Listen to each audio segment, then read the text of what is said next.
सबसे पहला क्वेश्चन जो आता है कि ये लड़ाई बंद क्यों नहीं हो रही, ये लड़ाई खत्म होगी कैसे। अगर ये नाटो की कंट्रीज यूक्रेन के इतने सपोर्ट में है तो अल्टीमेटली सामने आकर के यूक्रेन की हेल्प क्यों नहीं करते। नाटो जो अपने आप में एक ऑर्गेनाइजेशन है वो फुल मेंबरशिप यूक्रेन को क्यों नहीं दे देता। Strict policy of neutrality follow कर ले यूक्रेन भी तो वो आगे जाकर के एक प्रॉस्परस कंट्री बन सकता है। हेलो एवरीवन, वैसे तो हम ये बात सभी जानते हैं कि रशिया ने किस तरह से यूक्रेन पर अब से कहीं एक महीने पहले अटैक किया।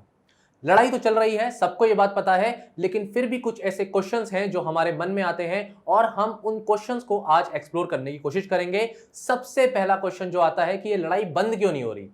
सबको ये बात पता है कि यूक्रेन रशिया को नहीं हरा सकता, फिर भी ये लड़ाई चली जा रही है, ऐसा क्यों है। एक क्वेश्चन जो आपके मन में और आएगा कि अल्टीमेटली फ्यूचर क्या है, ये लड़ाई खत्म होगी कैसे, इसका सॉल्यूशन भी क्या है। और अगर ये नाटो की कंट्रीज यूक्रेन के इतने सपोर्ट में है तो अल्टीमेटली सामने आकर के यूक्रेन की हेल्प क्यों नहीं करते। फिर तो तीसरा विश्व युद्ध हो जाना चाहिए, वो भी नहीं हो रहा। तो ये कहां जा रही है पूरी कहानी, इस चीज को हम आगे एक्सप्लोर करने की कोशिश करते हैं। इन सभी क्वेश्चंस के आंसर इस वीडियो में हम आपको देंगे, लेकिन उससे पहले आपको जाना पड़ेगा इसके बैकग्राउंड में। बैकग्राउंड में जानने की जरूरत है कि पहले यूएसएसआर एक यूनियन हुआ करती थी, सोवियत यूनियन जिसे हम कहते थे, और यूक्रेन उस रशिया का पार्ट था। ये देखिए यहां पर यूक्रेन की लोकेशन है, ये पूरा रशिया है। लेकिन फिर 1991 में होता क्या है कि इंडिपेंडेंस मिल जाती है यूक्रेन को और 24 अगस्त 1991 को वो अपने आप को एक इंडिपेंडेंट कंट्री डिक्लेयर कर देता है। ऐसे में वो इस तरीके के मैप लोकेशन शो करता है। और सबसे यूनिक बात जो यूक्रेन की है वो ये है कि यूरोप की कंट्रीज में सेकंड लार्जेस्ट पोजीशन पे कोई कंट्री आती है region wise, location wise, geography wise, तो वो है यूक्रेन। रशिया के बाद यूक्रेन एक ऐसी कंट्री है जो सेकंड लार्जेस्ट पोजीशन है कहीं ना कहीं यूरोप में। फिर भी ये कन्फ्लिक्ट अराइज हो जाती है। उसका आप देखिए, सबसे पहले तो रीजन है आज के प्रेजेंट टाइम में जो प्रेसिडेंट है यूक्रेन के, ये जो प्रेसिडेंट है इनका नाम है वोलोदिमीर ज़ेलेंस्की, और ये इंक्लाइंड है कहीं ना कहीं pro NATO and pro western countries के।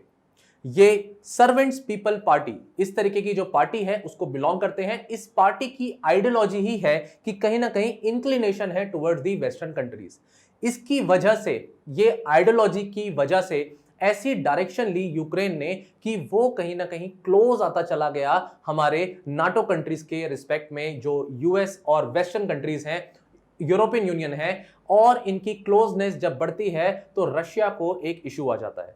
रशिया कहीं ना कहीं अपनी strategic importance of the Ukraine की वजह से लड़ाई लड़ रहा है, और एक रीजन है जिसकी वजह से यहां पर टेरिटोरियल कन्फ्लिक्ट अराइज हो गई है यूक्रेन और रशिया के बीच में।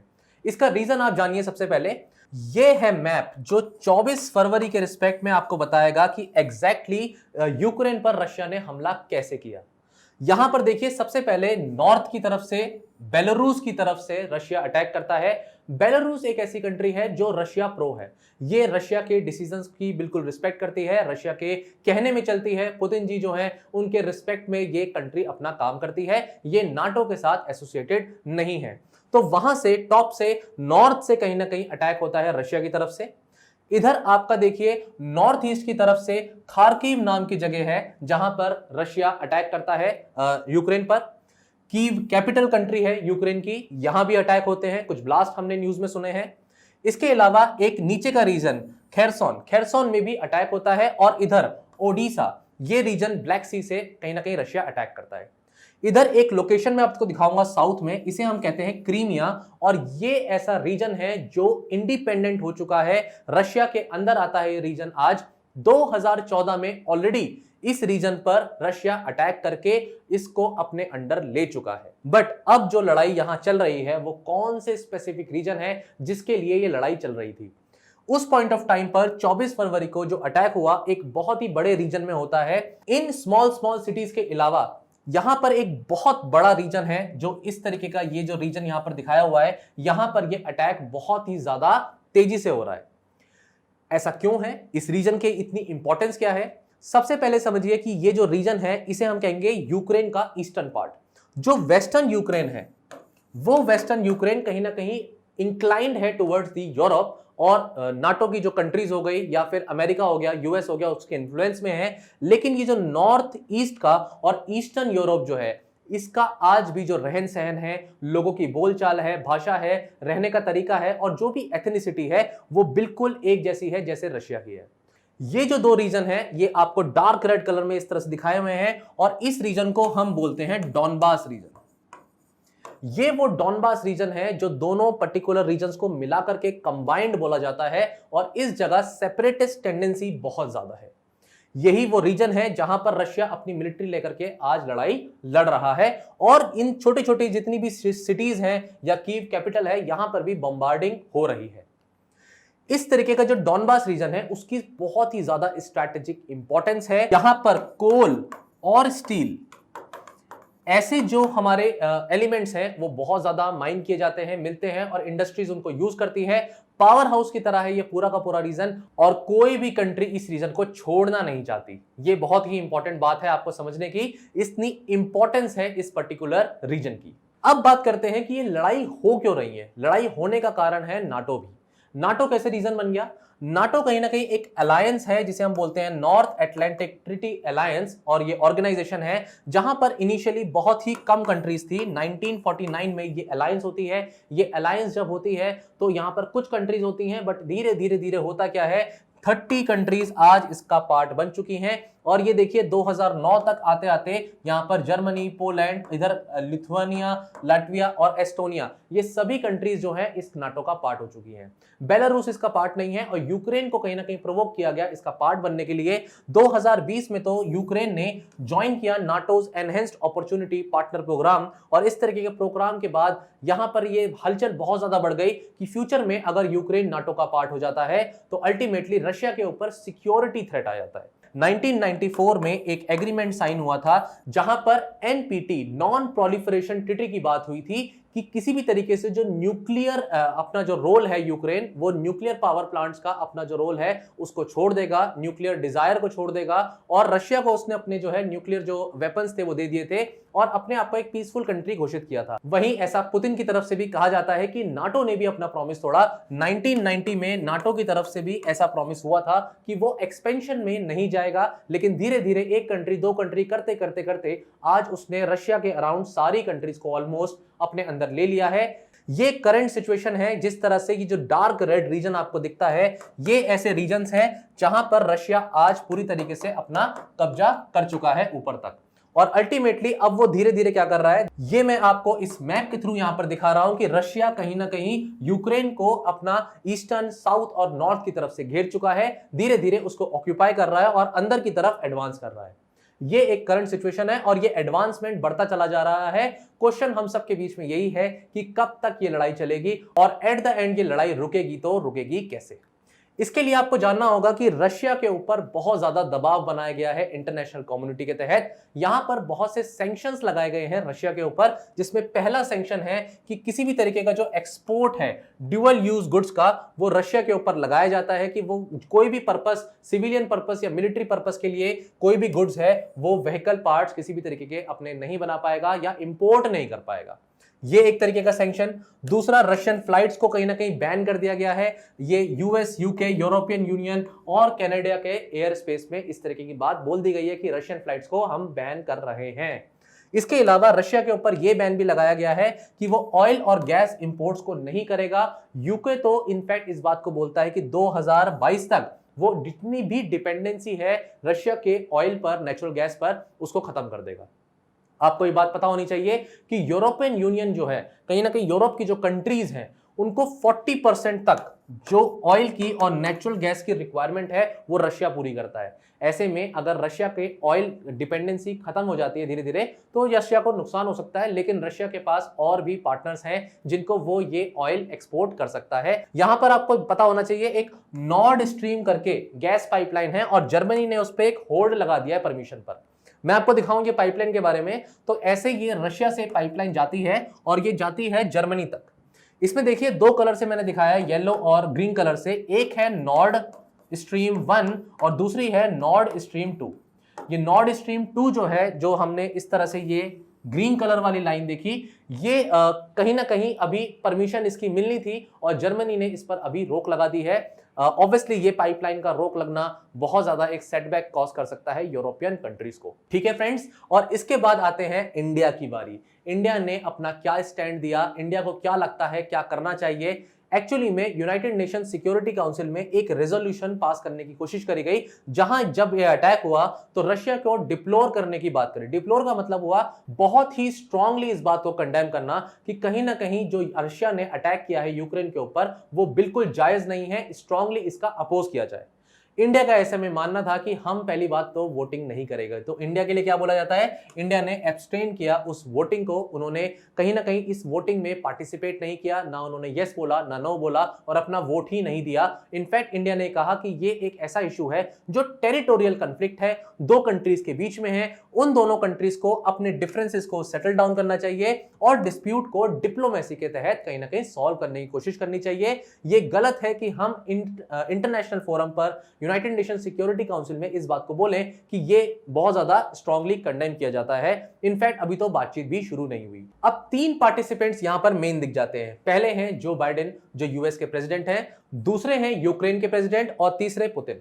तीनों का क्या कहना है ये जानिए। सबसे पहले यहां पर जो बाइडेन कहते हैं कि भाई हमने यूक्रेन को हमेशा सपोर्ट किया है, यूक्रेन की मदद करी है। इधर आ जाते हैं हम, अगर यूक्रेन के प्रेसिडेंट की बात करें तो इनका यह कहना है कि हम ये चाहते हैं, हम सबसे पहली बात ये चाहते हैं कि सीज फायर हो और उसके बाद जो भी वेपन्स लेकर के मिलिट्री अंदर घुसाई है रशिया की वो बाहर जाए, और बाहर जाने के बाद कहीं ना कहीं ये जो पूरा यूक्रेन है इस पर फ्री कंट्रोल यूक्रेन का हो।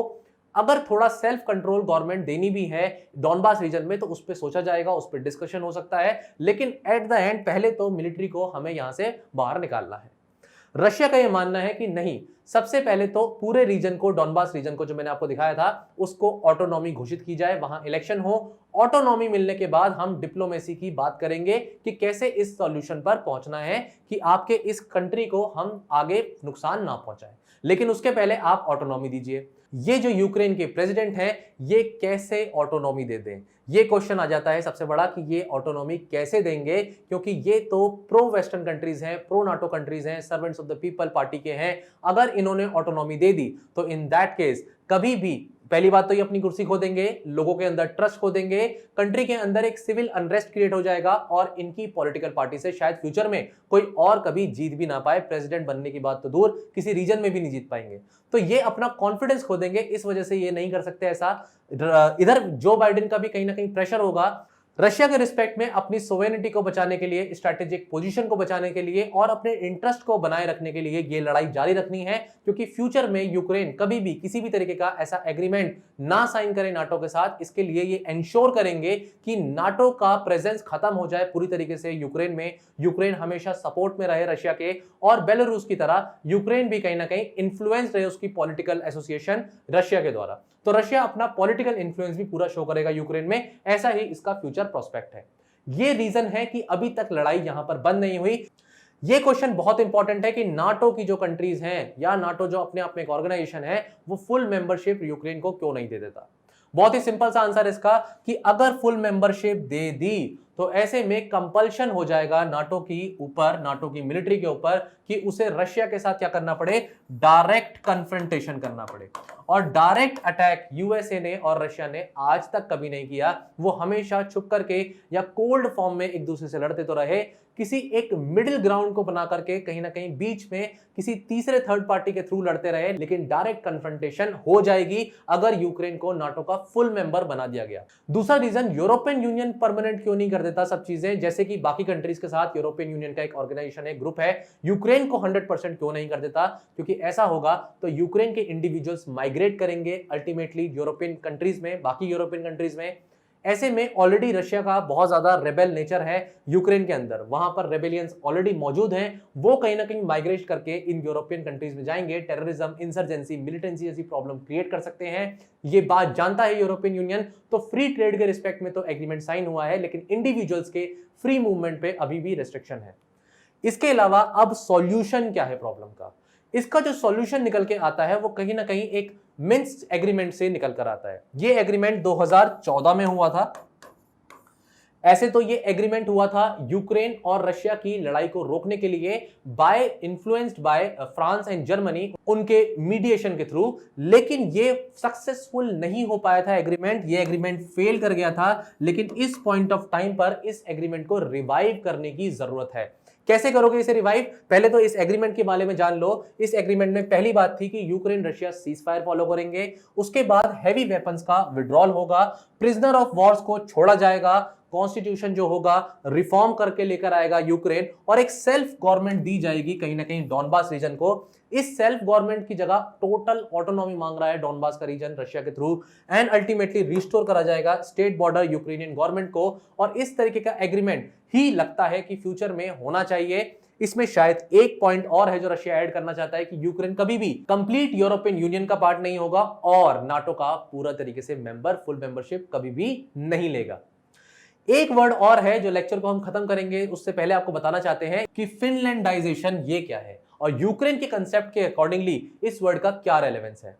क्या फ्यूचर में यूक्रेन भी फिनलैंड की तरह हो सकता है? क्योंकि फिनलैंड एक ऐसा कंट्री है जो एग्जैक्टली यूक्रेन की तरह ये क्राइसिस कहीं ना कहीं फेस करता अगर वो अपने आप को संभाल के नहीं चलता तो। एक तरफ तो यहां रशिया है, आप देख सकते हैं ईस्ट की तरफ, और वेस्ट की तरफ आ जाता है यूरोप। तो ऐसे में फिनलैंड बिल्कुल बीच में है रशिया और यूरोप के, जैसे कि यूक्रेन आज फील करता है। लेकिन इसी तरीके का फिनलैंडाइजेशन अगर policy, strict policy of neutrality follow कर ले यूक्रेन भी, तो वो आगे जाकर के एक प्रॉस्परस कंट्री बन सकता है। इन सभी क्वेश्चंस को हमने जाना कि फ्यूचर में क्या होगा। इस तरीके की सिचुएशन अराइज हो सकती है कि फ्यूचर में या तो यूक्रेन एकदम न्यूट्रल हो जाएगा या वो किसी तरीके से इस एग्रीमेंट को फुलफिल कर पाए। आई होप ये लेक्चर आपको बहुत अच्छे से समझ में आया, इस कॉज के बारे में पता चला, इसके स्ट्रेटेजी के बारे में पता चला रशिया की, इनकी प्रॉब्लम्स, और इस वीडियो से आपको नई चीजें यहां पर सीखने को पता चली इस इशू के बारे में। ऐसे ही इशू हम आपके लिए लेकर आते रहेंगे। प्लीज फॉलो आवर चैनल अबीटा और यहां पर हमारे चैनल को सब्सक्राइब भी करें। Thank you so much students.